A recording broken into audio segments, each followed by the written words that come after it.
The courtyard of Buckingham Palace has witnessed countless historical moments, but nothing compared to the shock of that instant when the sound of a slap echoed through the centuries-old corridors. In seconds, the line between arrogance and consequence would be redrawn forever, proving that some traditions are guarded by more than just simple men in red uniforms. The afternoon sun bathed the majestic Buckingham Palace, its golden WASO2LLs reflecting the light as hundreds of tourists gathered in front of the ornate gates. The buzz of conversations in different languages filled the air. Cameras clicked incessantly, capturing every detail of the centuries-old architecture. Amidst the imposing scenery, James stood like a figure carved in marble. His impeccable red and black uniform, the gleaming gold buttons, and the black fur hat completed the embodiment of British tradition. His light blue eyes, fixed on the horizon, seemed to transcend time, connecting the present to the generations of guards that preceded him. A gentle breeze rustled the leaves of the centuries-old trees in the royal garden, while groups of visitors took turns capturing the moment beside that enigmatic figure. Some whispered among themselves, speculating about what was going on in the mind of that highly disciplined man.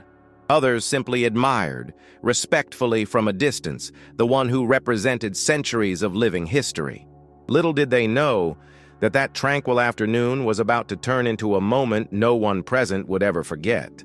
Through the crowd, a figure stood out not for elegance, but for the way she moved with an air of superiority. Sharon, a woman with impeccably styled blonde hair and flashy designer sunglasses, made her way through the tourists as if the space belonged to her. Her designer bag swung on her arm as she gestured, speaking loudly on the phone about how she had finally arrived at the most famous palace in the world. Her American accent echoed louder than necessary, causing several visitors to turn and watch her. With a loud pink coat and high heels unsuitable for an afternoon of sightseeing, she seemed more concerned with being noticed than with appreciating the history of the place. As she moved through the area designated for tourists, Sharon made a point of interrupting other people's photos, justifying herself with a casual, "Excuse me, darlings," that sounded more like an order than a request. Her eyes, behind the expensive glasses, fixed on the royal guard with a glint of defiance that made some of those present exchange apprehensive glances. An elderly lady nearby whispered to her granddaughter, "That one is going to cause trouble." Little did she know how right she was. Subscribe to the channel and leave a like to access more stories like this one. Sharon approached James with determined steps, strategically positioning herself in his line of sight. "Hey, soldier," she hummed, adjusting her hair with a practiced movement. The guard maintained his impeccable posture, eyes fixed on the horizon. "You must be dying of heat in there, right?"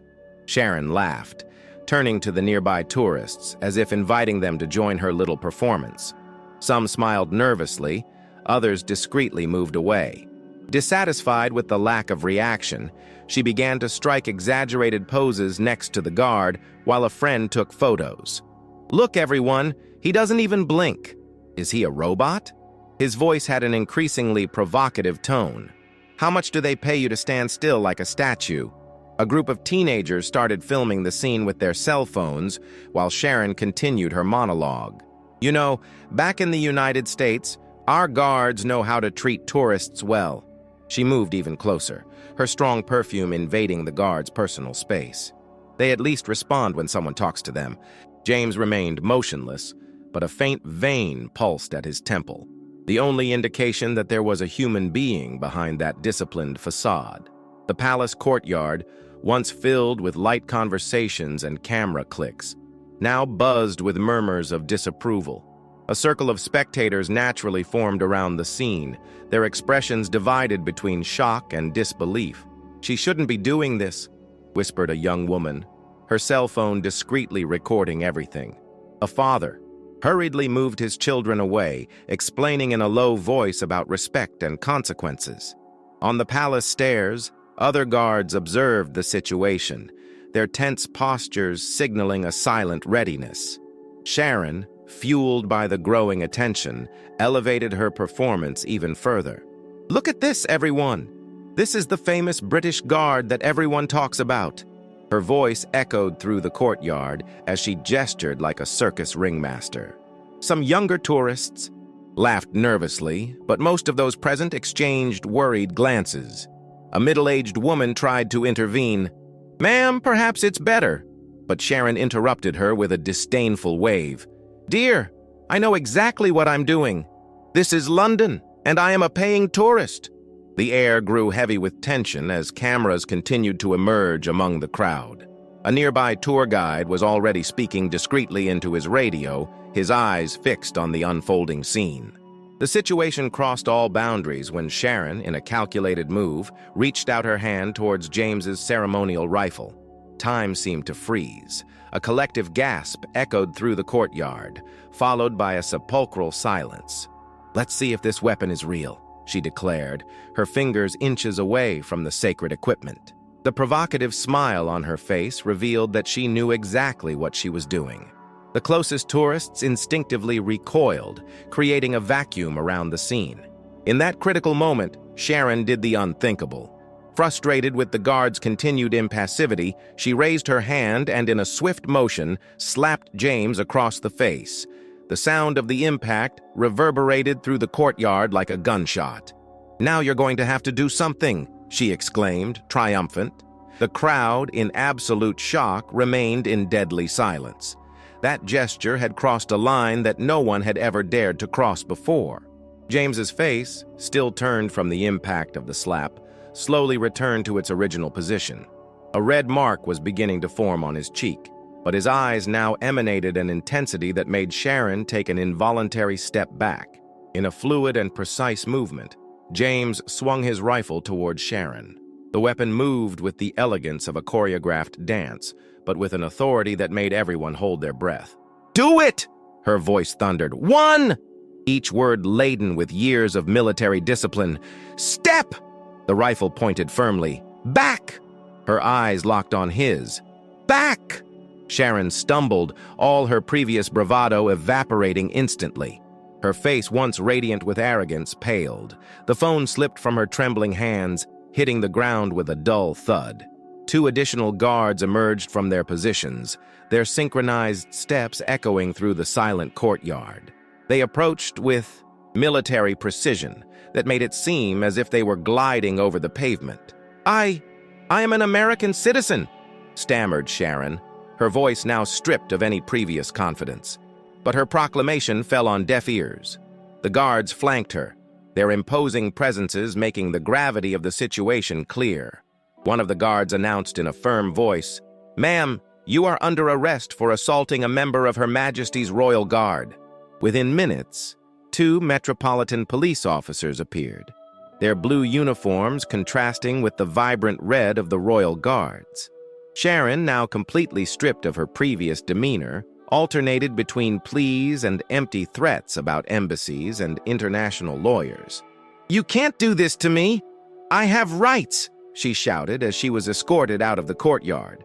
Her garish pink coat, once a symbol of her pretended superiority, now seemed wilted and out of place. The high heels that once marked her confident walk now made her stumble with every step. The crowd, which moments before had watched in shocked silence, now murmured in approval. Some discreet applause could be heard, mainly from the British tourists present. An elderly lady commented with satisfaction, "This is what British justice is all about, dear." James returned to his original position, his face once again a mask of professional serenity. The red mark on his cheek was the only remnant of the incident, but even that was beginning to fade.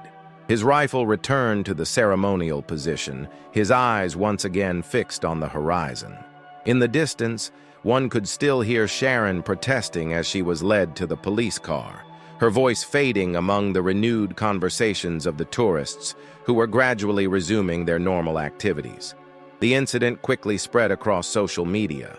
Videos of the exact moment of the slap and James's precise response went viral within hours. Hashtags like "respect the guard" and "British Guard justice" dominated global trends. At the American consulate, Sharon faced the harsh reality of her actions. Sitting in an austere room, she listened in silence as a consular officer explained with diplomatic coldness that assaulting a member of the Royal Guard was a serious offense under British law. "Miss Thompson," said the official, adjusting his glasses, "although we can offer basic consular assistance, we cannot interfere with the British judicial system. You will have to answer for your actions before local law." The British tabloids had a field day. "Royal Guard shows arrogant tourist the true British spirit," read one headline.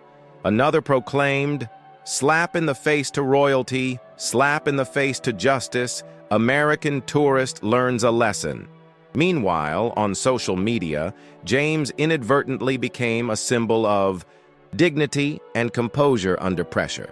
Memes and video edits celebrated his controlled and professional reaction, transforming him into a viral icon of British military discipline.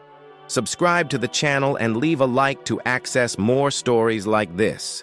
3 months later, in a courtroom in London, Sharon faced the final consequences of her actions. Dressed in a discreet gray suit, quite different from the flashy pink of that day, she appeared smaller and more humble. The judge, in his traditional white wig, reviewed the documents before him before delivering the sentence. "Miss Thompson, your conduct at Buckingham Palace was not only an affront to the dignity of the Royal Guard, but also a violation of the laws that preserve our institutions." The court listened in silence as he continued.